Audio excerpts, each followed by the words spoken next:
Wrestling. Gordy.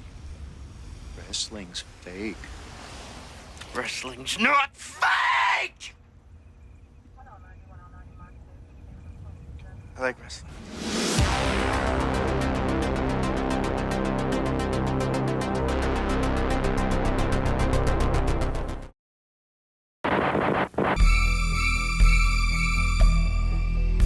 The subject of lost films, or even just lost footage, has always fascinated me.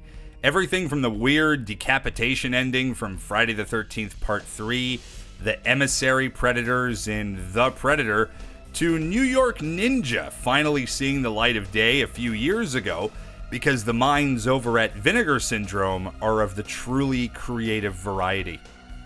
In New York Ninja's case, it was basically a completed film, but they didn't have the original audio nor the original shooting script, so they rewrote it, redubbed it, rescored it, and edited it together themselves.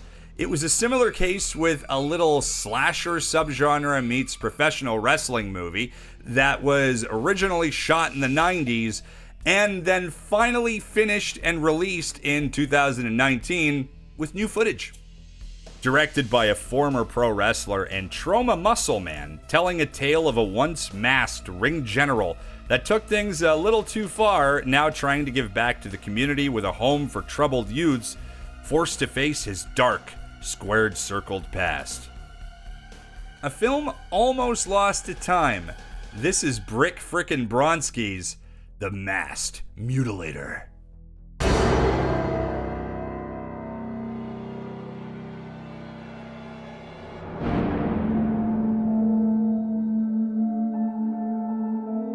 Right out the gate, I actually like how they were able to incorporate the new footage.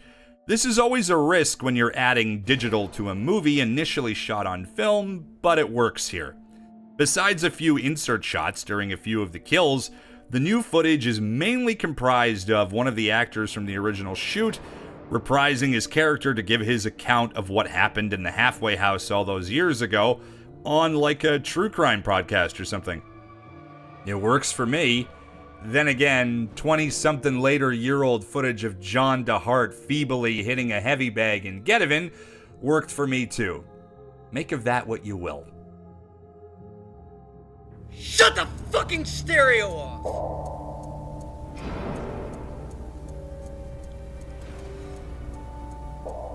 It's all my old man used to say to me. Never, how's it going? Wanna go hunting? Just shut the fucking stereo off! The character dynamic in this one and overall setting kind of reminds me of Friday the 13th Part 5, in that every kid, or I suppose young adult, is from their own unique walk of life and have their own unique set of issues. I fight because I have to, not because I want to. The only one of these characters I've chosen to spotlight is Goose McNunchucks over here.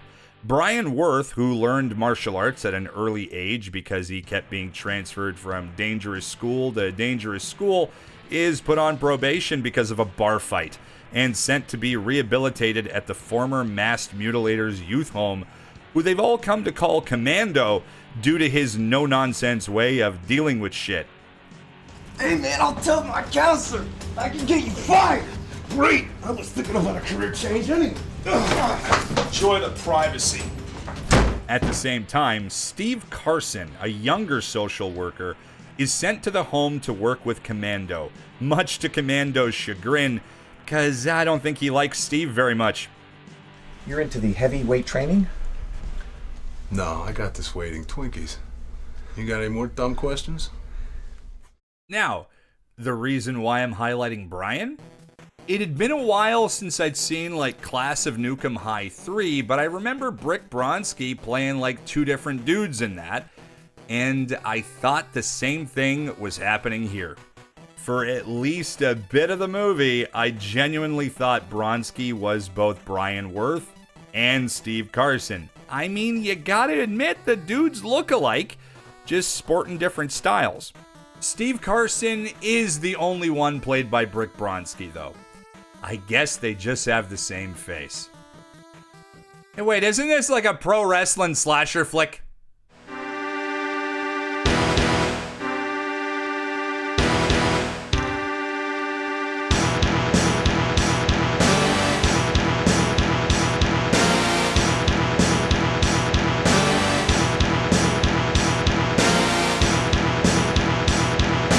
The first victim is a boisterous little fella by the name of Rocker. It's assumed that he ran away because he had done so in the past, but once the residents start going missing one after the other, it becomes obvious that something far more sinister is happening in this youth home.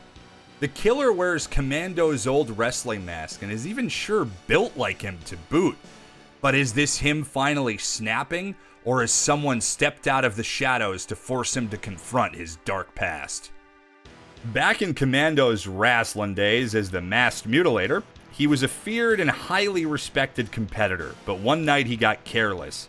He applied his signature finishing maneuver with too much force, and it caused his opponent to die in the middle of the ring.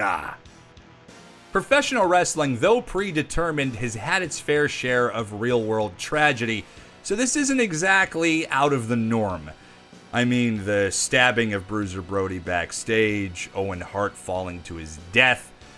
Wrestling is unfortunately littered with death.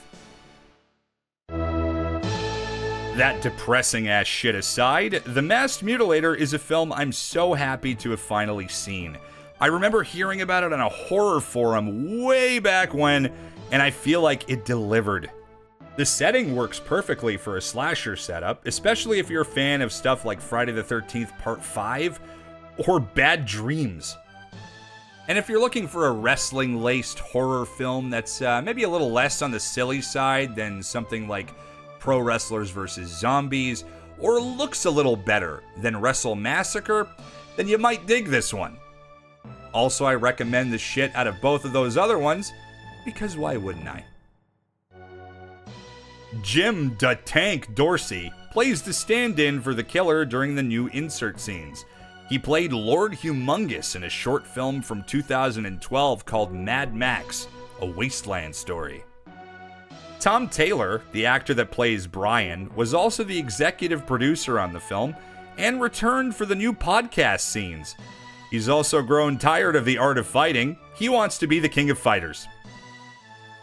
Jeff "Brick" Bronski Beltzner has passed away, leaving behind a pretty badass legacy of pro wrestling, namely working for Calgary's Stampede Wrestling in the 80s, where he apparently got into a fight with Brian Pillman backstage.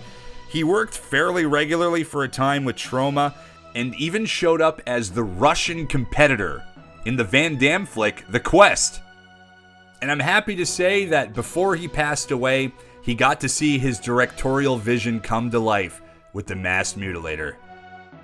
Now beat it, J-Brone, before I kick your leg out of your leg. Here comes the ass, and here comes the smash.